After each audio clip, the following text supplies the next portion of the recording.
அனைவருக்கும் காலை வணக்கம்.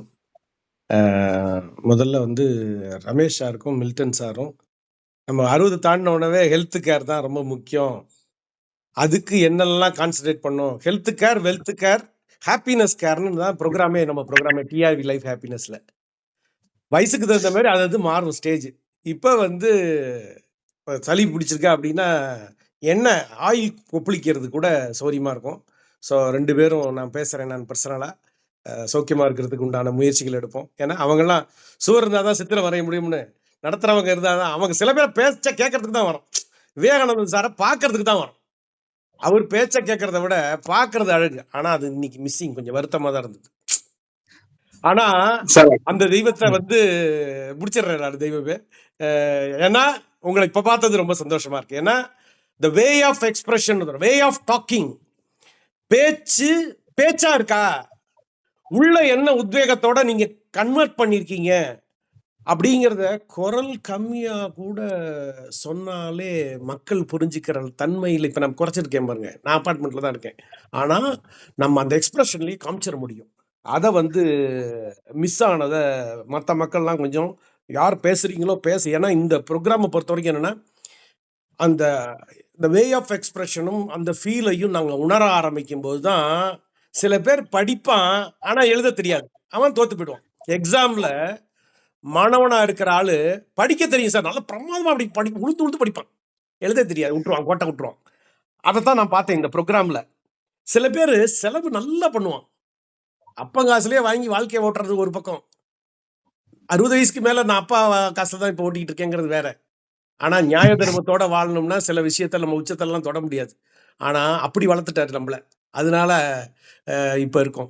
ஆனா உழைக்கணும்னு ஓடுறாங்கங்கும்போது ஆனா சில பேருக்கு வருமானம் பண்றதுக்கு தெரியாது.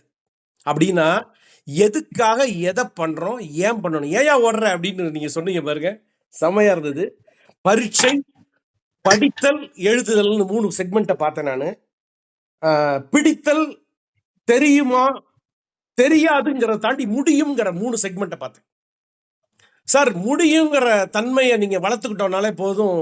அந்த நீங்க 49% 14 lakhs லாஸை வந்து சேஃப்கார்ட் பண்ணி சிஇஓட்ட அப்ரிசியேஷன் வாங்கினேன்னு சொன்னீங்க பாருங்க. அந்த 49 தெரிஞ்சுது, 14 லட்சம் தெரிஞ்சுது, சிஇஓட்ட அப்ரிசியேஷன் தெரிஞ்சுது. அப்படின்னா இதுக்கு யார் சார் தூண்டுதல் அப்படின்னா நம்மளை தூண்டி இருக்கோம்.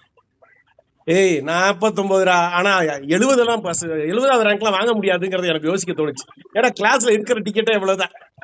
நம்ம அப்படிதான் நம்ம சந்தோஷப்படுத்திக்கணும். நான் லாஸ்ட்ல இருந்து ஃபர்ஸ்ட் அப்படிங்கிற மாதிரி. Not necessary to worry about that what is happening today which we are planning to do that in a valuable way அப்படிங்கிற கன்வர்ஷனும் அந்த எக்ஸ்பீரியன்ஸுங்கிறது ஒரு லேடரா பார்த்தேன் நான் இந்த ப்ரோக்ராம்ல வந்து ரொம்ப பிரமாதமா இருந்தது. தெய்வமே உங்களை எவ்வளவு அப்ரிஷியேட் பண்ணாலும் போதும் நிறைய பாயிண்ட் நோட் பண்ணி வச்சிருக்கேன். நான் வீட்டுக்காரங்க பழைய வீட்டுல நான் வாடகை இருக்கும்போது சின்ன வயசுல பெரண்டாங்கிறத பார்த்ததே கிடையாது. அவங்க வீட்டுல அப்படி இருக்கும், தோட்டத்துல பிரண்டை இருக்கும். என்ன படிக்கிறீங்கன்னு அவங்க குனிஞ்சிட்டு வயசானவங்க பிரண்டையை பறிச்சு சட்னியை பண்ணி எங்க வீட்டுக்கு கொடுப்பாங்க. குடி இருக்கோம் நாங்கன்னு. அவங்க வீட்டுல பட்டுறதெல்லாம் எங்க வீட்டுக்கு வந்துடும். நாங்க எங்க அப்பா அம்மா ஊருக்கு போனாங்கன்னா அவங்க வீட்டுல போய் சாப்பிட்டுக்குவேன் நான். அது மாதிரி இந்த attachment to that owner and டெனன்ட்டுங்கிறது அந்த அந்த கம்பீரம் இருக்கு பாருங்க. நான் குறுகி போய்க்கிறேனா இல்ல, எனக்கான வீடு, நான் எப்படி வேணாலும் மாமி அப்படிமே குளித்துற மாமியுமே, நான் குளித்துறையில இருந்தேன். அது மாதிரி அட்டாச் டு த பீப்புள்ங்கிறதும் இந்த டேலண்ட்டுங்கிறத அப்புறம் அதை வந்து அந்த ஃபேஷியல் எக்ஸ்பிரஷனை பார்க்க முடிஞ்சுது. ரொம்ப சந்தோஷம். ஆப்போசிட் டிஸ்கஷன் ஆனால் க்ளோஸ் ஃப்ரெண்டுன்னு சொன்னீங்க பாருங்க. ஆஹா, அதை வந்து ஹஸ்பண்ட் அண்ட் ஒய்ஃப் மாதிரி தான் பார்த்தேன் நான். ஒரு கணவன் மனைவிங்கிறது அவ்வளவு பவர்ஃபுல்லான டூல். நிறைய நேரம் எடுத்துக்கிட்டேன். தெரியுமே வாழ்க பல்லாண்டு. Each and every day we are getting lot of information. Try to learn it. கடைசி வரைக்கும் கத்துக்கிட்டே இருக்கணும். ஏன் அப்படிங்கிற ஏரியாக்குள்ள நுழையணும்னா லேர்ன் பண்ணிக்கிட்டே இருக்கணும். Observe more. Thanks a lot. Healer TRV திருச்சியிலிருந்து நாமும் மகிழ்ந்து பிறரையும் மகிழ்ப்போம். Everyday we have to grow. Growth has to be happen daily basis. மரம் வளர்வது போல் மனிதன் வளர்ந்து கொண்டே இருக்க வேண்டும். கடைசி வரைக்கும் இறக்கிறதே கிடையாது நம்ம மனிதன். பிறப்பு மட்டும்தான். உணர்ந்து செயல்படுவோம். நன்றி. வாழ்க பல்லாண்டு.